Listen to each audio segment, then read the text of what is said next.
Our why today. Why take the risk when it comes to the tariffs? Why risk our number one status in the world stage? Joining us right now is political strategist and founder and president of Copper State Consulting, Stan Barnes. Stan, first of all, I happened to see your hit last night with our friends over at Fox, and I thought you did a great job. And I thought, we got to get this guy on again. We haven't talked to Stan in a while, so I'm glad to have you back, my friend. It's a great way to introduce me. I did a great job. Thank you. Hey, I pointed out to Joe that anytime that we've seen a rearrangement of the world order, it's come after some sort of a war, with the exception of the United States and the Soviet Union. It was the end of the Cold War, where the United States became the only superpower. Prior to that, Greece, Rome, China, Great Britain, everything else, it ends with war. Yeah. Is a trade war enough to trigger something like that? Are we risking our position as the superpower when we start swing? As Teddy Roosevelt said, speak softly and carry a big stick. Are we just swinging our big stick right now and forcing other countries to defend themselves? And does that paint us into an unnecessary risk? I love it, and I appreciate being on the show. My short answer is no. Okay, but let me fill in my own opinion. Obviously, my own opinion. What makes the United States great, what makes us the superpower, is that we are the biggest economy by great measure, exception to China, and we are the biggest military by every metric. And I don't think those two things change because of the tariff war.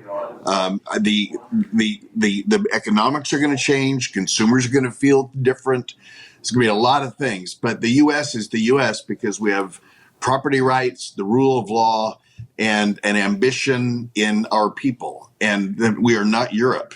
We are not poor Asia. We are North America and all that means. And so I think this is relatively temporary in the scheme of things, and is going to, in my mind, I'm seeing it half full, not half empty. This idea that the U.S. is carrying the rest of the world, I think has got to end, because we are going to prove ourselves insolvent someday on the trail we're on. And that fact is what motivates every opinion I have about this.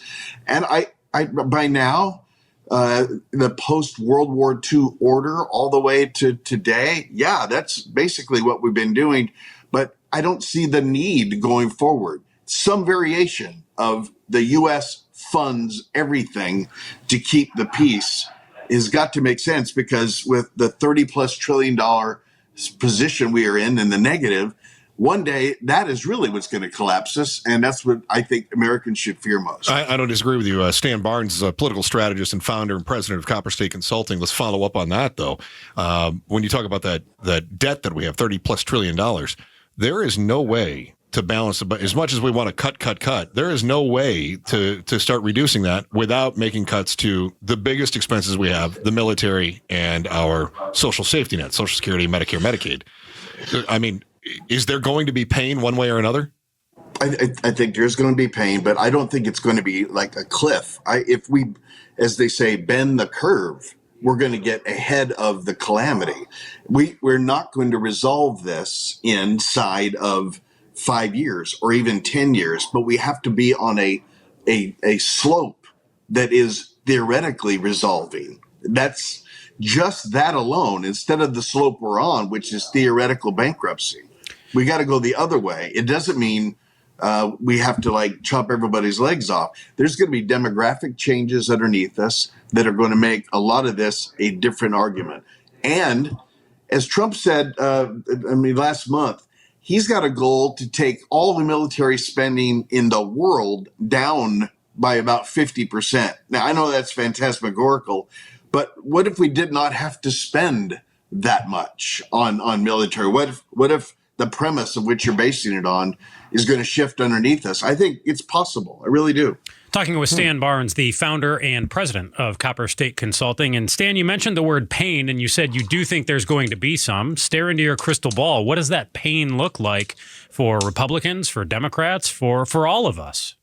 Yeah, to put it in the scale, it's not a scorpion sting. It's more like a bad paper cut. I'm being flippant, but I'm thinking of it's like keeping Social Security solvent as part of the federal budget by making retirement ages longer in the scope. Instead of 65 or whatever, it's going to be older than that because Americans are living and working differently anyway. It's going to be around the edges kinds of changes that when you score it out over 10 years bends the curve or takes the number in the right slope. I do not think it means hospitals closing in rural Arizona because of Medicaid payments stopping. And that's the fear component by the opposition party.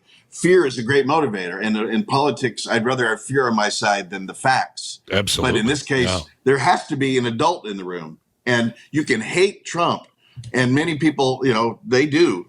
But this idea of trying to do something different with the bureaucracy and with the military spend, I mean, I applaud it. I don't care which president's doing it. I applaud it. Yeah, I think you're right about somebody wanted to see something different. No doubt about that. Stan Barnes, the political strategist and founder, president of Copper State Consulting, wanted to mention the idea that we all start spending less money on the military sounds great until we do. And the China says, just kidding.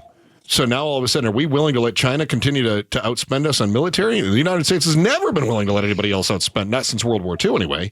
Fair enough. As you said, phantasmagorical. I think that's kind of the reason. It seems great, but I don't think anybody else is going to agree to it.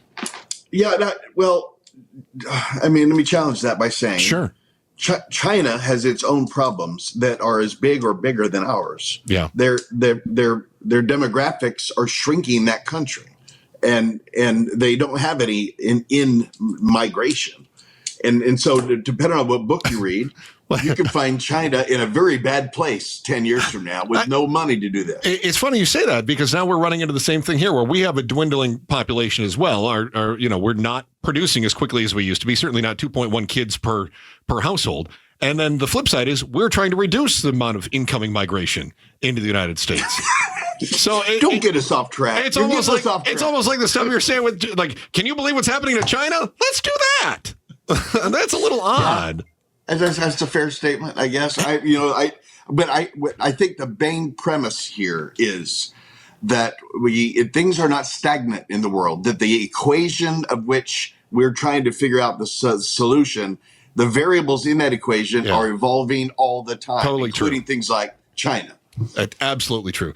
Stan, I'm getting the cut sign here. I'm already way late on my break, buddy. I love talking to you.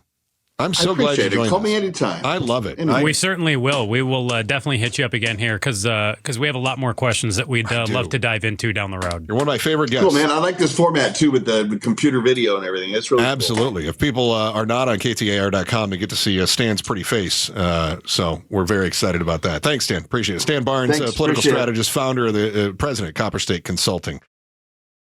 Thanks for watching The Chris and Joe Show. Click to see more from Chris and Joe and tap the button in the middle to subscribe to KTAR News.